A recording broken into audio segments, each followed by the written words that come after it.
Check 1, 2. Go! Curious about real estate? Yes! Then you've come to the right place. Get the knowledge you need. Get over the fear and get started. This is the Michael Quarles Real Estate Show with your host, Michael Quarles.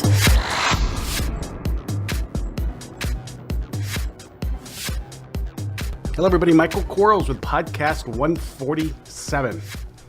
Today we have 5 questions sent in by real estate investors, and I'm going to try like heck to answer them. And remember, if you have a question, send it to support@bsffacademy.com. Here we go. Question number 1. I'm looking to rid myself of landlording, which is where I got started investing. The few houses we rent out have about 30 to 50% equity and interest rates at 4.5% and under. How do you recommend I sell them? Owner finance or with a wrap or maybe a lease option? Well, if you sell them and you're still tied to the transaction, wouldn't you just keep them and continue landlording? Because all you're going to be doing is trading being a landlord for a note holder. With that much equity, just sell them. Get the 30 to 50% equity out and be done with it. So, yeah, if I was tired of one thing, I wouldn't trade it for a very similar other thing. I mean, you still have to worry about collecting the money on the note. Yeah, you don't have the maintenance to the property. You don't have the insurance and the taxes and those kinds of things. But yeah, I would just sell them outright. Oh, but you do have other things, like you have to administer the notes. You have to send them, unless you have the note company administer it for you. You have to send all of the tax statements to them and everything at the end of the year. So I would just sell the property. Question number 2. On my first mailer, I got a lot of response from owners with properties that were very low value homes, some of which were in deplorable condition, so much so that they needed to be demolished. When you pull your list, do you set a minimum property value to market to? At times, and when you set your minimum equity base from a percentage standpoint, you can also set a minimum dollar equity base as well. And when I do that, I use a $30,000. So I'm always going to know that there's at least $30,000 worth of equity. So if it's 100% free and clear property, that means I could be marketing to properties that are $30,000. However, they're paid free and clear. And $30,000 is enough for me to get interested in the property. Now let's back up to the deplorable condition. I bought a lot of houses I would never live in, and I guess they would fit the definition of deplorable condition, but people lived in them. And if you look down the street, both directions, or up and down the street, there were other houses very similar that people were living in. So I can't pass judgment on someone or the social makeup of a neighborhood and think they all have to be torn down. If someone's willing to live in a property in the condition the property's in, who am I to say that that's not home for them? So be careful that you tear down stuff. Now, if you do tear down stuff, check with your local building departments on how long that permit or the use of the permit fees on the property that you demolish is good for. As an example, in my area, if I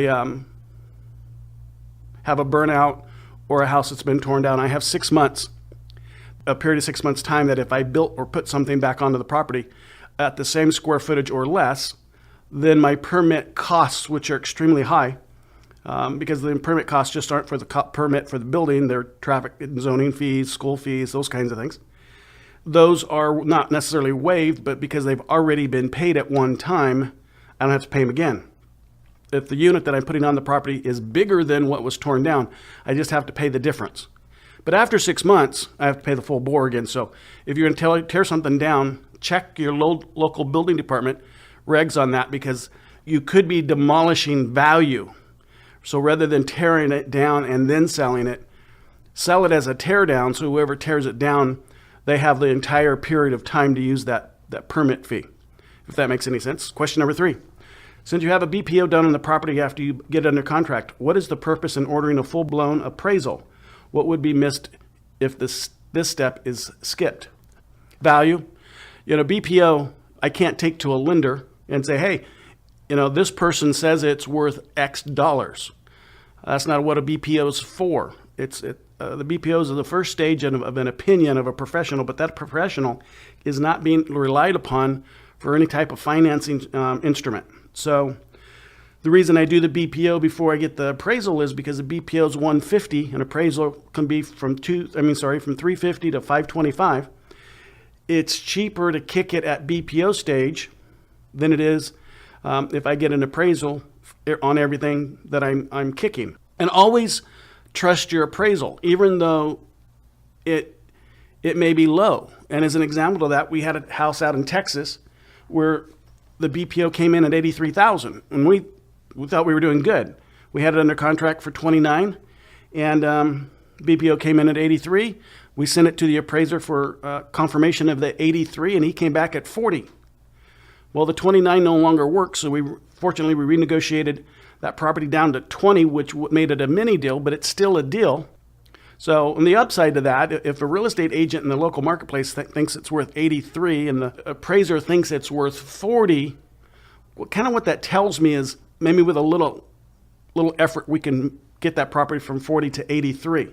So if we were buy and rehab people, so which we're not. So anyway, that's why we do the BPO and the appraisal. The appraisal is the confirmation of what we think we know. And if it doesn't get confirmed by an appraisal, we kick it. And sometimes it's really hard to do because we think we know what we're talking about. But at the end of the day, again, it's about having a device to justify a value. And so that's what we use. Thanks for listening to Buy, Sell, Fix, Flip. We'll be right back.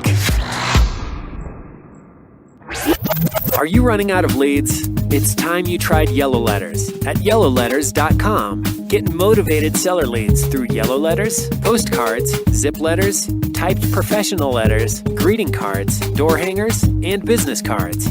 Yellow Letters is a full-service marketing company created with your success in mind. Get the personal attention you need to get your direct mail campaign started and get in touch at yellowletters.com. And we are back in 3, 2, 1. Question number 4. If I mailed to the same 5 zip codes for 5 years, would the deal slow over time even when the list is reran through ListSource every 6 months? It really depends on the market conditions at the time. That's a long period of time for me to say, have my crystal ball. By the way, my crystal ball is the color of a bowling ball. And I don't know if you guys have ever seen a bowling ball, but they're like black. So that's how far into my crystal ball I can look. But I do know that 5 years is a long time. Theoretically, if everything stays the same, a certain percentage of those houses are going to sell every year. And if the market conditions stay, then that means that percentage is going to sell every year. And every year that you market to it, you're going to have an opportunity to buy some houses. Not to mention the nurturing and the branding that you'll do over the 5-year period. So I wouldn't worry about it too much. I think by the time 5 years is a long time in the real estate investment life. By the time you went to and marketed to a neighborhood for 5 years, you'd probably have like a lot more neighborhoods to market to anyway. So, because we don't seem to stay stagnant. We buy a house, then we buy 2, and then we buy 7, and then we buy, more. And then as you buy more, your territory has to increase in geographical size. So, interesting question. Question number 5. Will most deals come from the first mailing to an area or after the area has been hit several times? Just thinking about the 60-minute time frame around me and how long it will take and it will last until I need to reach out further with my marketing. My local market has been at a slow appreciation increase since I've lived there, even through the 2007 to 2009. You hear a lot about, touches, which I'm a firm believer that, people need touches to decide to do something, but they don't have to be our touches. If you think about it, there's really not that brand new, exclusive marketing piece. Yeah, mine are really good, but it's they're still orange or yellow, and they're still yellow paper kind of stuff. And I know that other people are touching the same prospects I'm touching using very similar types of product. Our job is, whether it's the first touch, the second touch, the 12th touch, the 20th touch, our job is to be there when they need to raise their hand and say, I need to sell my house. That's it. So whether that comes on the first touch or the last touch or a touch in the middle, that's just our job. So, there are people that say, maybe because they talk a lot about branding, that you have to hit them over and over and over and over and over again, and more success comes as you hit. Well, I think more success comes as you hit if you're the only one hitting them because you're doing the multiple touching, but I don't believe you'll be the only one hitting them, especially with the amount of new investors that we have in the marketplace. As an example to that, I frequent a website that has a bunch of real estate investors go to it. And it was just a year ago, they were bragging that they had 100,000 members. Well, now they're bragging they have 350,000 members. Now, sure, a year ago when they had 100,000 members, there could have been 300 or 250,000 people that were real estate investors that didn't know about them, but probably not. There's probably a large percentage of those 250 that are brand new real estate investors, which means that our market is a little tougher to penetrate. That means we have to do more marketing, spread out our geographical area, but doesn't mean we're going to hit them faster necessarily. There was a time that I'd hit my prospects every 3 days, but we're not in that period yet.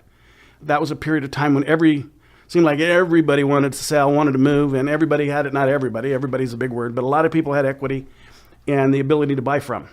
We're not there yet. And when we get there, yes, then we're going to shorten up the periods that we market. I think 3 weeks is fine, 30 days is fine. More than 60 days is probably too much.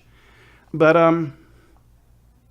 if you're worried that you're going to need to spread out, okay? This is about marketing. And as I told someone the other day, that if you don't have enough money to market, there's two things you can do. And if you don't have enough money to market, I mean, if you're living too large, stop living large and do some more marketing. If you're not living large, get a second job.